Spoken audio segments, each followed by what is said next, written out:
يا مساء الخير، تعالوا نعمل وصفة لذيذة وهنستخدم فيها بواقي الفراخ سواء مسلوقة أو مشوية.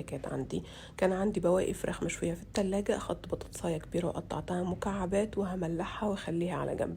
قدمت مع الوصفة دي رز مبهر، حطيت زيت وزبدة وهضيف أي نوع رز نحبه. أنا ضفت رز بسمتي بعد ما غسلته ونقعته، هضيف عليه الملح، مكعب مرق، فلفل اسود وشوية من السبع بهارات ورشة بابريكا، وهقلبهم مع بعض يسخنوا. هضيف مية مغلية بارتفاع سنتي فوق الرز واغطي عليها وخليها 20 دقيقة.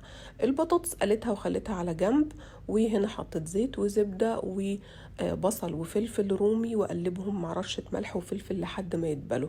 هرجع عليها دلوقتي بواقي الفراخ اللي عندي مع البطاطس وكوبايتين من المرق او مكعب مرق دوبيه في مية. ضيف عليها كمان كوباية من الكريمة وخلوها 5 دقايق تتسبك مع بعضيها، رشة كزبرة، وقدموها مع شوية الرز اللي عملناهم خطيرة.